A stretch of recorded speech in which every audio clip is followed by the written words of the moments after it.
Now, as I share this video, there is going to be an exception to the rule. And maybe you'll watch this and be like, but this won't work for my situation. And if that is the case, and if there's something about the content that I'm about to share, just press stop now. But this is why I want to start it with this title. Most things can be changed or improved within our business. And the more that we can give a visual to this, the more we move into action rather than being stuck in our head. So here's what your head might look like or feel like. This happens a lot with my clients as well. It might start of, I'm really stuck. I don't know what to do. There's no money coming into my business. Do people even know who I am? And very quickly, it can spiral so fast to, well, will I ever work again? Should I just throw in the towel? Should I just give the whole thing up? Should I just burn the whole thing down? Am I completely useless? Like, seriously, that's how quickly it can spiral. Whereas if I then focus and define and refine what is the muscle that needs to be built or rebuilt, I then give myself a focus. So I learned this early on in my own life. I used to go to dancing as a little kid. And I think the dancing industry for children is great in lots of ways, but it also made me very, I compare myself very early on. And sometimes that was just the nature of it because you were standing in a line alongside other people who were your age and you looked very different and your capabilities were very different. Now, I've always had a very strong lower half. I've got strong legs. I can get off the floor. I remember going to drama school eventually, and the dance teacher was like, "You're really springy. You're really springy for a short girl." I was like, "Yes, I am. Thank you." It's not the first time that somebody said that. But I knew that I had that strength. I could get off the floor. But other things that I didn't necessarily have like a super flexible back. I've never been one of these people who can sit with their legs in a V shape and then just like put their torso on the floor. That's not how I'm built. But what I realized was if I worked at these things, these gaps in my knowledge, these gaps that weren't in my natural skill set, I could improve them over time. And so the first thing that I needed to recognize was, yes, I did have things that I wanted to improve.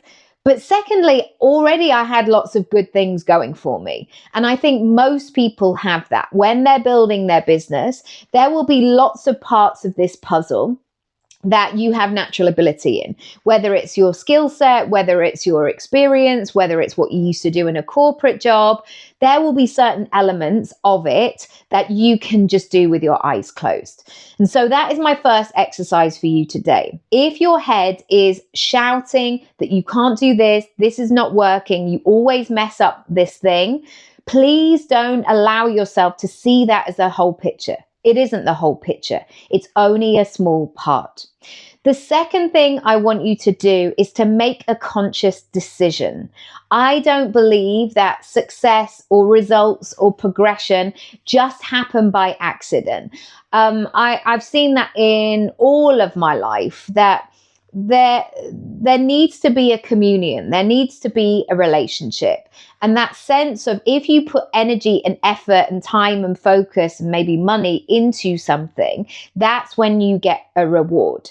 So it's that moment, whether you look at that relationship with your spouse or your children or your parents or a friendship or an element of your business or your money-making abilities, you have to build that relationship. And so if there is something in your business that you want to begin to grow as a muscle, as a habit, begin that conscious decision. Today is the day I'm going to start. Today is the day that this is where it begins. And that's why in the 100 Club, your personal brand plan, I love that element of day one, because it's almost as though people step in and they go, okay, For the next 100 days, I am going to work on this thing and I'm going to go for it. And I'm going to look back on this date, which was my day one, and notice that's when things began to shift. The third thing I want you to do is to track it and notice the results. I have always done this with things that I don't necessarily find come as easily.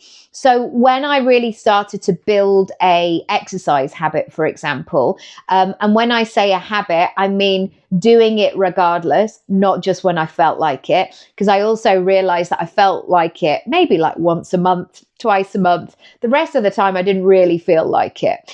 And so I write down every single run. So I can look back on my week, my month, my year and go, you did it today. That's great. I've got apps. I can see where I've been. I can see what I've been doing and I notice it. Because sometimes your progression is not linear. It's not like today I was faster, today I went longer, today I didn't sweat as much. It's sometimes like, I did it.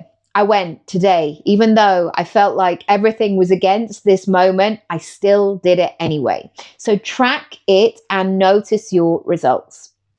Finally, listen to all the voices. As you move through something, as you are building the muscle of the next version of you, and you're building that structure, that identity, there's going to be all sorts of old things that come up to the table. Almost as though if you have like a facial or you exfoliate your skin and sometimes you look and you're like, oh, I've got all this old manky, dry, flaky skin. Notice it, really see what is coming up and then make a decision.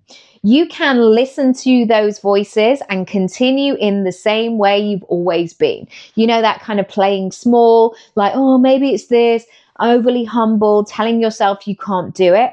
Or you can choose to ignore them and replace them with a different, more positive affirmation. So say that muscle that you want to build. You could say, oh, I'm still really struggling with it. Oh, I wish I could do X, Y, and Z. Or that person I know seems to be able to do it so effortlessly. Sometimes I think you can't mess with natural talent. It's just the way that people are built. But also what you can do in that is give yourself a positive reframe, meaning you can say, yeah, I don't have, say it was the dancing example. Yeah, I don't have a super flexy back, but every single day it is getting looser and flexier and it feels really great. And do you know what? This is day 18 today. And I'm really actively and consciously working on getting my back all flexible. And I'm already seeing changes. Already by shifting into a different conversation, you are teaching your body and your mindset to operate and exist in a different way. I would love to hear from you. Also, if you want to join the 100 Club, please come and have a chat with me. We can sit down and look at your goals and imagine if you work on your goals for the next 100 days. What could happen? I would love to know. What would you like to welcome? I would love to know. Lots of love.